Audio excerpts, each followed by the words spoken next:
we tend to think that intellectual property, patents, trademarks, that kind of thing is higher on the list.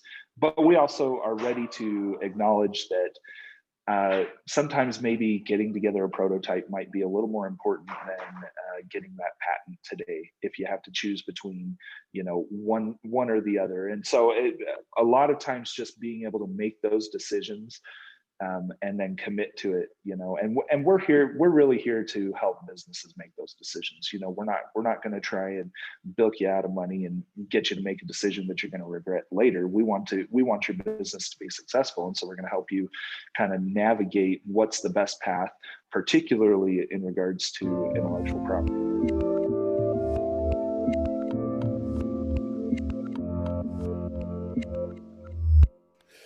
Hey everyone, this is Devin Miller here with another episode of the Inventive Journey. I'm your host, Devin Miller, the serial entrepreneur that's grown several startups into 7- and 8-figure businesses, as well as the founder and CEO of Miller IP Law, where we help startups and small businesses with their patents and trademarks. And if you ever need help with yours, just go to strategymeeting.com and we're always here to help. Now today we're doing a bit of a different episode, which is, so Miller IP Law, we have some great attorneys. I'm a great attorney, but I'm not the only one. There's also a lot of awesome attorneys here at the firm. And so wanted to introduce a bit of what the other attorneys are, not just, what they are, their education. I went to this law school or got this degree, but really what the journey is that took them to where they're at today in their career field, working with Miller IP Law, wanting to work with startups and small businesses and kind of tell that bit of that story. So with that, we have one of the attorneys that's at Miller IP Law, and we're going to go through his journey to give you a bit of a background. So his name is Jedi Knight. The first question everybody asks is that really his name? And he'll give you the answer to that. But beyond that, he's one of the attorneys, does a great job. He's been with the firm for coming up on a couple of years now. So with that much as an introduction, welcome on to the podcast, Jedi. Thank you, Devin. Glad to be here. So maybe, kind of where we always start is, and we'll start the same place, is that we always do kind of where you started with your journey. So take us back a little bit in your mind, or back in history, so to speak, to when you're an undergraduate. What were you studying? And kind of as you're coming out of undergraduate, how did you decide to go to law school? So I actually went into my undergraduate program knowing that I wanted to go into patent law. It's something that I've been interested in for a long time. Partly because growing up, my dad always told us stories of kind of being the jilted inventor that got bilked by a big company, So one story that he tells a lot is that he used to be an optician, and he designed some new frames and lenses and wanted to start manufacturing those. He had a business partner. They got together, put the design together, did a prototype, and then sent it to a manufacturer in, I want to say it was in China. The manufacturer was super excited at first and said, yeah, we want to work with you on getting this going. And then they just kind of went radio silent. And that's never a good thing. Anytime anybody goes radio silent, it makes you nervous. Yeah, exactly. And so I think another year went by, and my dad was just in another optical office, and there on the shelf was his exact design. And he looked at it, and sure enough, it had been completely ripped off. He, obviously upset, went and goes and talks to an attorney, and the attorney said, well, did you get a patent? And he said, what's a patent? I want to get one right now. I want to get a patent. So he was kind of out of luck, right? And so he's got a few other kind of interesting stories about business that way.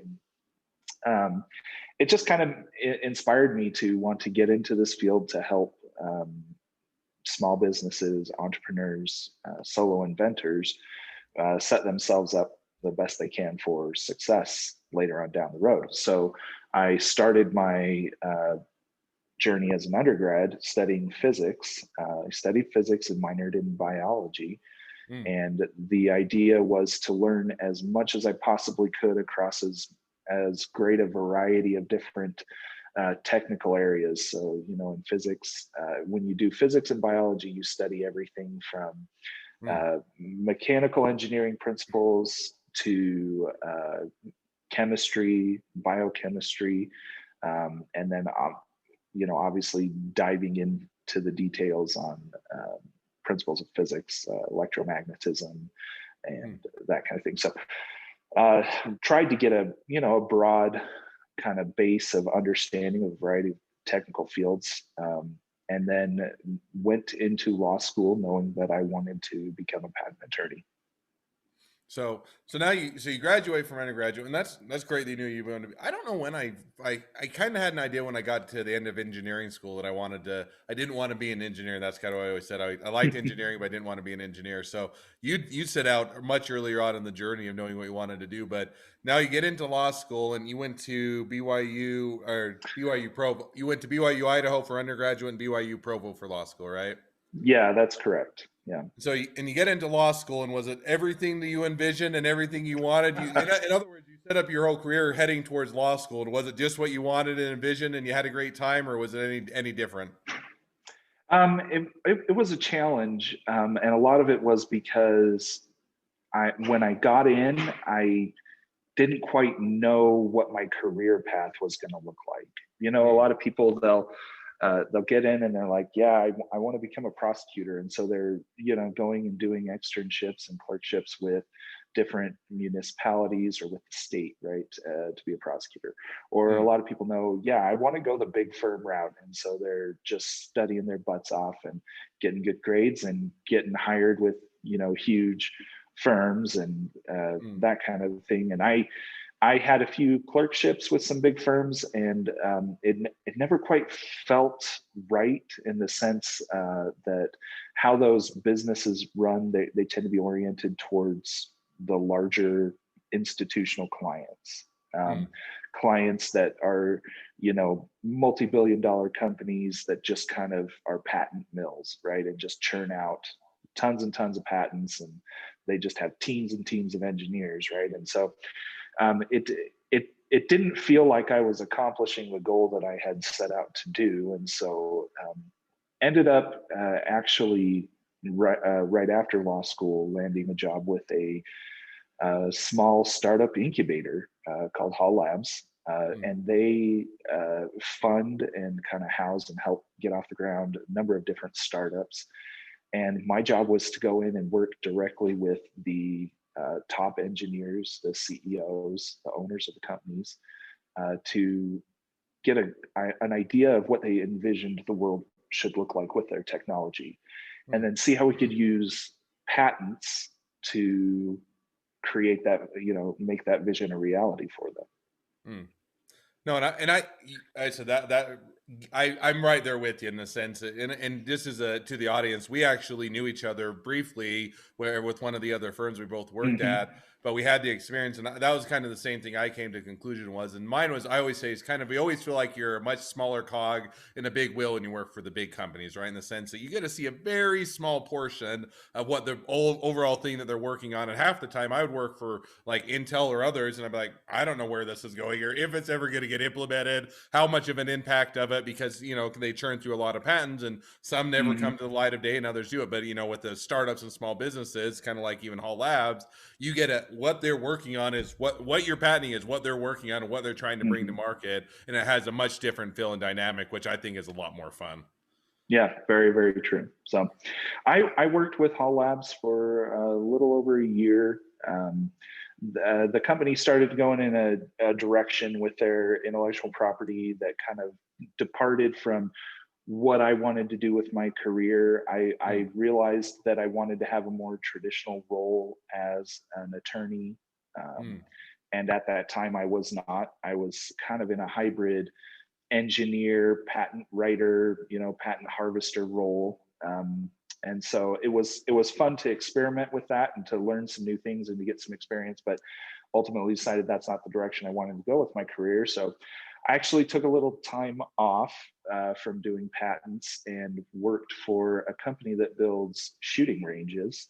I got to travel the world. It was excellent. It was amazing. I went all over the world. I was in Canada, Denmark, Abu Dhabi. I was in the Middle East. I was in the Middle East when the Iranians and the US Navy were duking it out in the Persian Gulf.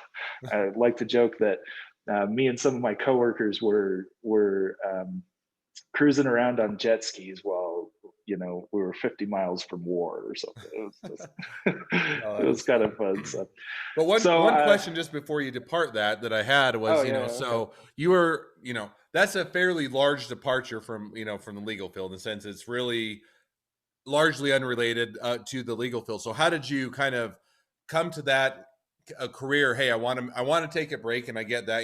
There's a myriad of reasons why you take a break from a career. It can be everything from I'm just burned out and I've worked too many hours to hey, this isn't what I wanted. I'm going to take a breather, kind of reevaluate, reassess, and go do something fun that's exciting for a period of time. What was Mhm. kind of the motivation for kind of making that or taking that breath, and then how did you kind of get to doing shooting ranges that you're traveling all over the world? Yeah, honestly, it was kind of opportunistic. So when I had decided that I wanted to go somewhere else, I knew I was going to need to study for the patent bar and take the patent bar and also take the state bar exam and prepare for that. And I was going to need to do something where I wasn't burning a whole bunch of my mental capacity while I was preparing for, two of the biggest exams I would take in my entire life.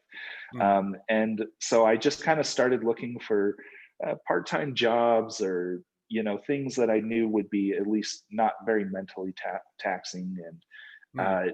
this job just popped up, and the job posting was something like doing construction, installing shooting ranges, traveling the world. And I thought, And that's yeah, always the best that'd job. See the world. It doesn't matter what it is. yeah, I want to yeah, see the world. yeah. So I just saw it and I thought, well, I'll give it a shot. And it turned out that their headquarters, their international headquarters, are like were 2 blocks from my house, and so I literally walked down there, handed over my resume. They said, "Do you have some construction experience?" And I said, "Yeah, I had some construction experience a while ago." And they said, "Okay, that's all we need to know. Can you pass a drug test?" "Yeah, I can pass a drug test." "Okay, let's get you on."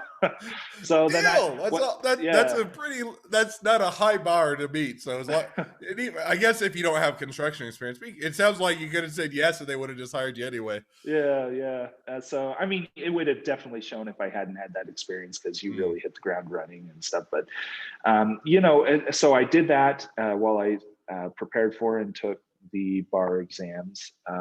And then I actually, I really kind of dug in there and was then ended up being promoted to lead installer fastest in the company history, 6 months. And they put me at the head of several teams.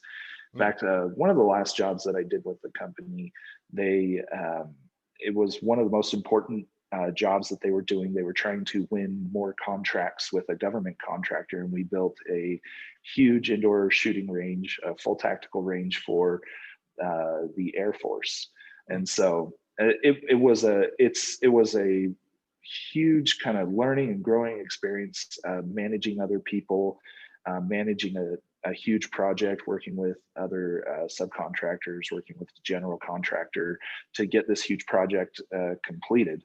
So I learned a lot doing that. Eventually, kind of decided, I've had my fun. I need to get back into You saw the all the legal world that you field. wanted to see. That's right. I've found out that America's the best country. The United States of America is the best country, and that's where I want to stay. So I'm teasing a little bit. So, anyways, just decided I wanted to get back into practicing law now that I'd had passed the bar exam. Mm, I was doing a little bit of work for some clients, kind of on the side, on my own, and one of our mutual friends said, "Hey, Devin's starting up his own firm. You might want to reach out to him." And so I don't remember if it was you that reached out or I reached out, or anyways, we started that conversation. And from with all of the goals of Miller IP of serving, of building the firm around serving small businesses, entrepreneurs, startups, and catering to the unique needs that those entities have. mm. I just saw a lot of synergy there with what I wanted to do with my career and what I wanted to do as a patent attorney. And that's when I decided to join the firm. Yeah, and I think to fill it in, I think I reached out to Sam and I said, hey, I started my own firm. We're growing a bit.